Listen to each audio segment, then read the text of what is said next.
King of Kutbullapur ఎవరవుతారు? Greater Hyderabad ప్రాంతంలో అతిపెద్ద పారిశ్రామిక ప్రాంతం కుత్బులాపూర్ నియోజకవర్గం. ఒక పక్క రాష్ట్రంలోనే టాప్ ఫార్మా హబ్గా, రియల్ ఎస్టేట్కి కేర్ ఆఫ్ అడ్రస్గా పేరు తెచ్చుకున్న కుత్బులాపూర్ మరో పక్క రాష్ట్రంలోనే కాలుష్యపు కోరల్లో చిక్కుకున్న ప్రాంతంగానూ పాపులర్ అయింది. అలాగే స్థానికేతరులు, అందులోనూ కార్మికులు ఎక్కువగా నివసించే ఈ ప్రాంతంలో ఈసారి 3 పార్టీలు నువ్వా నేనా అన్నట్టు పోటీ పడుతున్నాయి. 3 పార్టీల నుంచి బలమైన అభ్యర్థులు బరిలో ఉండడం, సామాజిక వర్గాల సమీకరణ కూడా నాయకులకు కలిసి రావడంతో ఈ దఫా కుత్బుల్లాపూర్ నియోజకవర్గం ఎవరి సొంతం అవుతుందనే ఆసక్తి సర్వత్రా నెలకొంది. మరి కుత్బుల్లాపూర్ కోటకు కింగ్ అయ్యే అవకాశం ఎవరికుంది?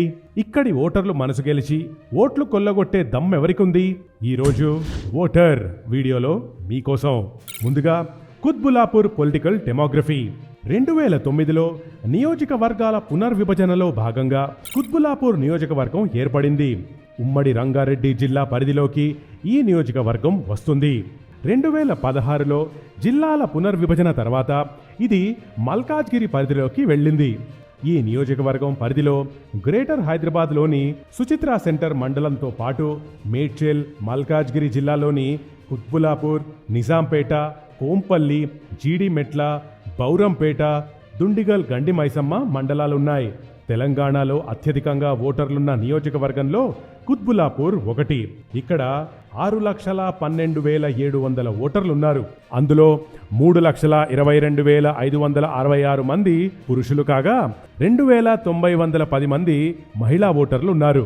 ఇక 2018 ఎన్నికల్లో ఇక్కడ 56% పైగా ఓటింగ్ నమోదైంది. పారిశ్రామికంగా దేశంలోనే టాప్, దేశంలోనే అతిపెద్ద పారిశ్రామిక వాడలున్న నియోజకవర్గంగా కుత్బుల్లాపూర్కు ప్రత్యేక గుర్తింపుంది.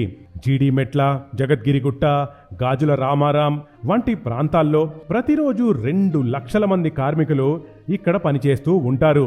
1000 ఎకరాల్లో 1250కి పైగా మేజర్ కంపెనీలు ఇక్కడున్నాయి. అందులోనూ ఫార్మా కంపెనీలకు కుత్బుల్లాపూర్ పెట్టింది పేరు. వీటికి సంబంధించిన గోదాములు ఇక్కడ వందల సంఖ్యలో ఉన్నాయి. సమస్యలు: పరిశ్రమలు వందల సంఖ్యలో ఉండడం వల్ల, వాటి నుంచి విడుదలయ్యే కలుషితాల వల్ల ఇక్కడి నీరు, గాలి, నేల అన్నీ కాలుష్యం బారిన పడుతున్నాయి. ఇదే ఇక్కడి ప్రధాన సమస్య. దీనిపై స్థానిక నాయకులు కానీ, అధికార ప్రభుత్వాలు కానీ పట్టించుకోకపోవడం స్థానికుల్లో ఆగ్రహం కలిగిస్తోంది. దీనికి తోడు ఇక్కడ ముంపు ప్రాంతాలు కూడా ఎక్కువే. ముఖ్యంగా జీడిమెట్ల, నిజాంపేట, సుభాష్ నగర్ వంటి ప్రాంతాలు వర్షాకాలంలో చెరువుల్లా మారుతుంటాయి. ప్రజల్లో వ్యతిరేకత కనిపిస్తోంది. 2023లో బరిలో ఎవరు? ఈ దఫా అసెంబ్లీ ఎన్నికల్లో కుత్బుల్లాపూర్ నియోజకవర్గంలో కండువాలు మార్చుకున్న నేతలే ఎక్కువగా టికెట్లు పొంది బరిలో పోటీ పడుతున్నారు. అంటే ఒక పార్టీ నుంచి ఇంకో పార్టీకి జంప్ అయిన నేతలే టికెట్ పట్టేసి ఎమ్మెల్యే రేసులో నిలిచారు. తొలుత 2014లో టీడీపీ తరఫున ఎమ్మెల్యేగా గెలిచిన కూన పాండు వివేకానంద గౌడ్, ఆ తర్వాత 2018లో పార్టీ మారి టీఆర్ఎస్ తరఫున బరిలో దిగి విజయం దక్కించుకున్నారు. ఇక ఇప్పుడు హ్యాట్రిక్ విన్ కోసం రేసులో నిలిచారు. అలాగే 2014లో టీఆర్ఎస్ తరఫున బరిలో నిలిచి ఓటమి చవిచూసిన కె హనుమంత్ రెడ్డి ఈసారి కాంగ్రెస్ కండువాతో బరిలో దిగుతున్నారు. అలాగే 2009లో స్వతంత్ర అభ్యర్థిగా సెన్సేషనల్ విన్ సాధించిన కూన శ్రీశైలం గౌడ్ ఆ తర్వాత కాంగ్రెస్లో చేరి ఇప్పుడు ఆ పార్టీని కాదని కాషాయ కండువా అండగా పొలిటికల్ ఫైట్కి రెడీ అయ్యారు. ఇలా ఒక పార్టీ నుంచి మరో పార్టీకి మారిన నేతలే ఒకరిపై ఒకరు పోటీ పడుతుండటంతో ఈ దఫా కుత్బుల్లాపూర్ నియోజకవర్గంలో ఎన్నికలు రసవత్తరంగా ఉండబోతున్నాయి. Vivekananda Goud plus and minus. 2014 ఎన్నికల్లో తెలుగుదేశం పార్టీ అభ్యర్థిగా పోటీ చేసిన వివేకానంద గౌడ్ ఇక్కడి నుంచి తొలిసారి విజయం సాధించారు. ఆయన తర్వాత బీఆర్ఎస్లో చేరి 2018 ఎన్నికల్లోనూ తన సత్తా చాటారు. ఒకసారి టీడీపీ నుంచి, మరోసారి బీఆర్ఎస్ నుంచి ఎమ్మెల్యేగా గెలిచిన వివేకానంద గౌడ్ ఇప్పుడు హ్యాట్రిక్ కోసం రెడీ అవుతున్నారు. అందుకు తగ్గట్టు ఇప్పటి నుంచే వ్యూహాలు రచిస్తున్నారు.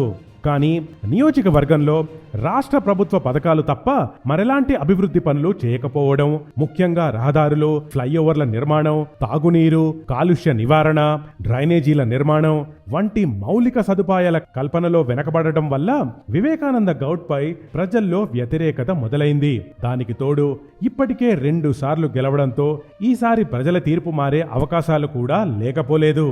ఇక ఈ సెగ్మెంట్లో కాంగ్రెస్, బీజేపీలు కూడా బలంగా ఉండడంతో గెలుపు కోసం వివేకానంద ఖచ్చితంగా చెమటోడాల్సిందేనని విశ్లేషకుల మాట. వీటన్నిటికీ తోడు ఇటీవల జరిగిన ఓ మీడియా కార్యక్రమంలో బీజేపీ ఎమ్మెల్యే అభ్యర్థి కూన శ్రీశైలం గౌడ్పై బహిరంగంగానే గొంతు పట్టుకుని దాడి చేయడంతో ఆయనపై తీవ్ర వ్యతిరేకత వ్యక్తమవుతోంది. ఇది ఖచ్చితంగా వివేకానంద గౌడ్కు పెద్ద మైనస్ పాయింట్ అయ్యే అవకాశం ఉంటుంది. కాంగ్రెస్ బరిలో హనుమంత్ రెడ్డి, మాజీ ఎమ్మెల్యే కూన శ్రీశైలం గౌడ్ కాంగ్రెస్ పార్టీ వదిలి బీజేపీలో చేరడంతో ఇప్పుడు కుత్బులాపూర్లో బీజేపీ బలం పెరగ్గా హస్తం పార్టీ బలహీనపడింది. ఇలాంటి టైంలో కాంగ్రెస్ టికెట్ కోసం మొదట్లో రేవంత్ ప్రధాన అనుచరుడు నర్సారెడ్డి భూపతిరెడ్డి, కోలన్ హనుమంత్ రెడ్డి, కౌన్సిలర్ జ్యోత్స్నా శివారెడ్డిలు పోటీ పడ్డారు. కానీ చివరికి టికెట్ హనుమంత్ రెడ్డికి దక్కింది. హనుమంత్ రెడ్డి న్యాయవాది కావడం, ప్రజల్లో కూడా పాపులారిటీ కంటే ప్రజా సంక్షేమానికి పెద్దపీట వేసే వ్యక్తిగా పాజిటివ్ కార్నర్ ఉండడం ఆయనకి ఈ ఎన్నికల్లో కలిసొచ్చే అవకాశం ఉంది. దీనికి తోడు ఈ సెగ్మెంట్లో ఉన్న ముస్లింలు, ఇతర ప్రాంతాల నుంచి వచ్చి స్థిరపడిన ఓటర్లంతా ఖచ్చితంగా కాంగ్రెస్ వైపు మొగ్గు చూపుతారని హస్తం పార్టీ ధీమాగా ఉంది. అయితే గత 3 సార్లుగా గౌడ్ నాయకులకు పట్టున్న నియోజకవర్గంలో రెడ్డి సామాజిక వర్గానికి చెందిన నేత గెలవగలరా అనేదే ఇప్పుడు కాంగ్రెస్ ముందున్న అతిపెద్ద ప్రశ్న. బీజేపీకి కలిసొస్తుందా? ప్రస్తుత పరిస్థితులను బట్టి చూస్తే కుత్బులాపూర్లో బీజేపీ బలపడుతోందనిపిస్తోంది. శ్రీశైలం గౌడ్ చేరికతో ఈ సెగ్మెంట్లో బీజేపీ కూడా బలంగా కనిపిస్తోంది. నియోజకవర్గం ఏర్పడిన తర్వాత జరిగిన తొలి ఎన్నికల్లో అంటే 2009లో స్వతంత్ర అభ్యర్థిగా బరిలో దిగిన శ్రీశైలం గౌడ్ గెలిచి ఎమ్మెల్యే అయ్యారు. కానీ 2014లో ఆయన బరిలో నిలబడలేదు. 2018లో కాంగ్రెస్ పార్టీ తరఫున బరిలో దిగినప్పటికీ టీఆర్ఎస్ అభ్యర్థి వివేకానంద గౌడ్ చేతిలో ఓడిపోయారు. ఆ తర్వాత 2021లో కాంగ్రెస్ పార్టీని వీడి బీజేపీలో చేరారు. నియోజకవర్గంలో పట్టున్న వ్యక్తి కావడం, గౌడ సామాజిక వర్గం ఓట్లు చీల్చగలిగిన నేత కావడం ఈ ఎన్నికల్లో శ్రీశైలం గౌడ్కు కలిసొచ్చే అంశాలు.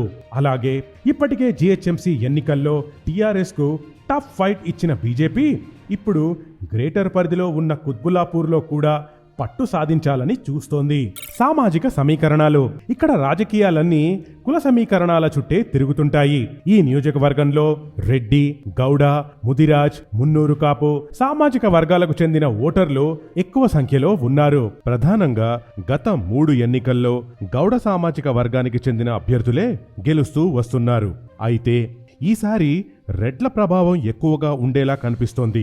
ముఖ్యంగా టీడీపీకి సపోర్ట్ చేసే కమ్మ సామాజిక వర్గ ఓటర్లు, రెడ్డి సామాజిక వర్గానికి చెందిన ఓటర్లు కాంగ్రెస్ వైపు మొగ్గు చూపే అవకాశం ఉందనేది విశ్లేషకుల మాట. ఇక వీళ్లే కాకుండా 2011 జనాభా ఎన్నికల ప్రకారం ఇక్కడ ఎస్సీ ఓటర్లు 34,699 మంది, ఎస్టీ ఓటర్లు 11,652 మంది ఉన్నారు. అలాగే ముస్లిం ఓటర్లు 62,739 మంది ఉన్నారు. ఈ ఎన్నికల్లో వీళ్ల ఓట్లు కూడా కీలకం కానున్నాయి. ఇది కుత్బులాపూర్ నియోజకవర్గం స్టోరీ. రాష్ట్రంలో కీలకమైన నియోజకవర్గం కావడం, అందులోనూ బలమైన అభ్యర్థుల మధ్య పోటీ నెలకొనడంతో ఎవరు గెలుస్తారనే విషయంలో అంత సులభంగా క్లారిటీ వచ్చేలా లేదు. Hit TV app, all the success for their launch. Please download the app. Download the Hit TV app now. Please download the app now. Please download the app now. Please download the app now. Download the app now.